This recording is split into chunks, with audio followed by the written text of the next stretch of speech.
I think as PC gamers, we can all agree with the fact that the amount of launchers that are popping up now is getting a bit out of hand.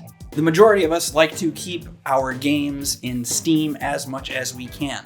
We enjoy having the convenience of only having one single launcher to have our games all consolidated in. Unfortunately, with the rise of the Epic Store, and especially with them buying out exclusive titles, this is becoming harder and harder to do. And I really think GOG has something going on here, and unfortunately, a lot of people seem to be sleeping on this.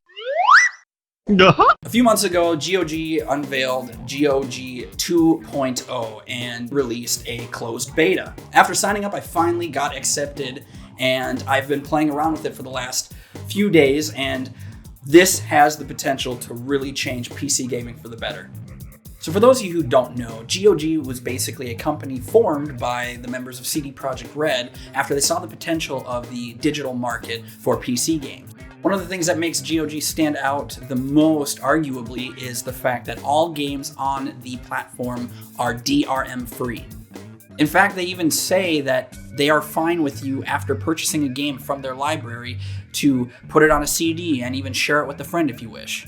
Their main stance is that once you purchase the product, you are the owner of that product. And quite frankly, they're a pretty radical company in terms of how they do business compared to companies like Steam or EA. If you really want to know more information on GOG.com, I heavily suggest you checking out the NoClip documentary. I'll leave a link in the description below. They go into the history of how it was formed. It's really a great video, and there's a lot of good information, and I definitely recommend it. Okay, so back to the beta. The thing that makes this beta super cool is the fact that it basically conglomerates all of your entire PC library into one single launcher. The thing that makes this a little different from adding a game to the Steam library like you could right now is the fact that you can go on to your profile and you'll basically select from a list of accepted launchers or accounts.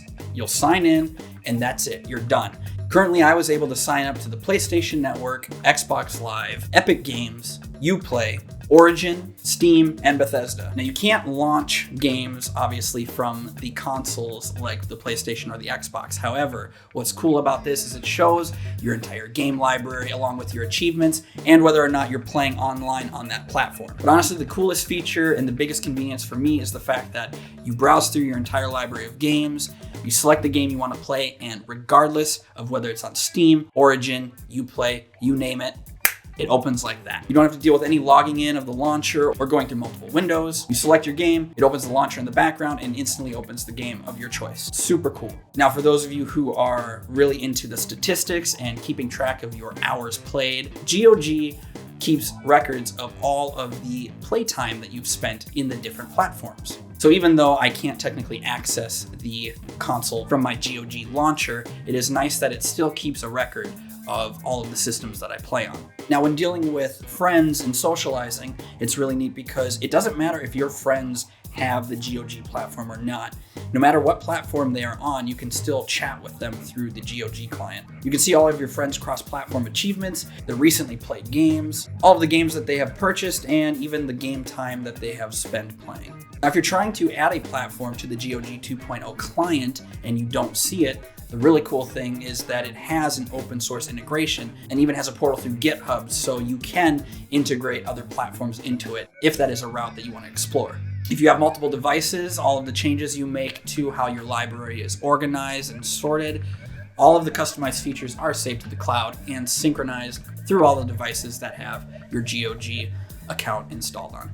Okay, so I get it. It's kind of odd to be making a video about this and getting excited over something as mundane as a launcher. But please hear me out on this. There's been a lot of drama with the whole Epic Store coming out and basically just kind of throwing money at developers and not really competing in the way that a lot of us would like to see in regards to them competing with Steam. Instead of them making exclusive content or getting exclusive developers to make games right out the gate and launch them for the Epic Store, oftentimes they will just snatch developers that were already planning Steam released content and cause a delayed release on Steam or no release on Steam at all. And for those of us who are trying to make as streamlined of a library as possible, especially primarily through Steam, This makes it very frustrating and very difficult. I mean, a perfect example is when the Outer Worlds was initially launched, there was constantly this joke running around of, oh, it's too bad Outer Worlds is being delayed for a year. A lot of people simply don't want to buy games on the Epic Store and will be fine with waiting for games to come out on Steam. And what's really great about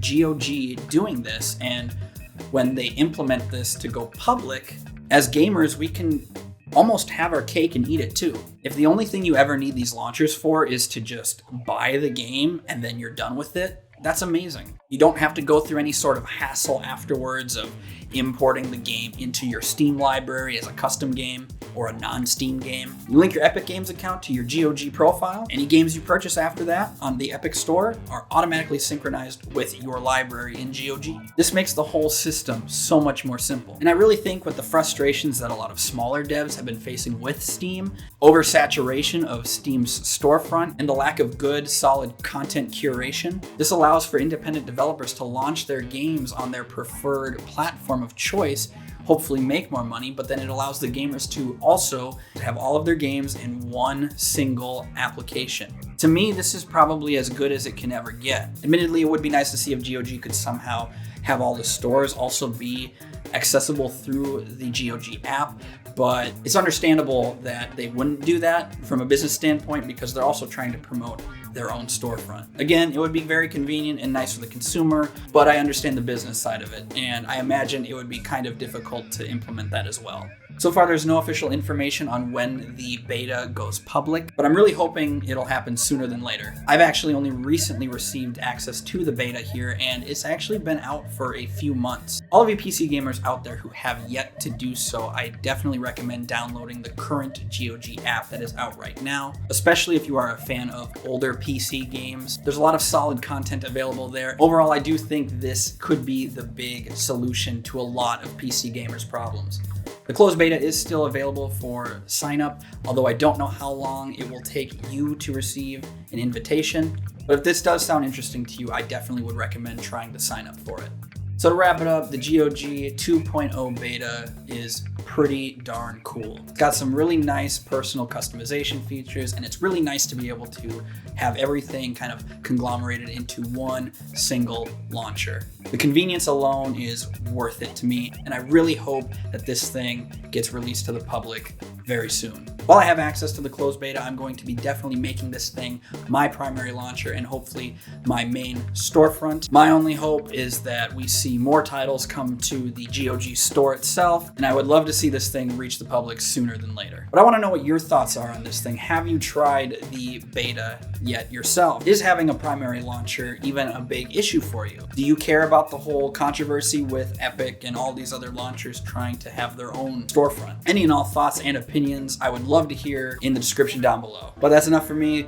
Thank you all so much for watching the video and checking out the channel. If you like this video, please give it a thumbs up as it helps us greatly, and consider subscribing for future content. We release a video every single Monday and on occasion videos throughout the weekend. Thanks again for watching. My name is Blake, and for all things games, tech, movies, and other nerdy things in between, be sure to subscribe to Digital Cynics. Have a good one, everyone.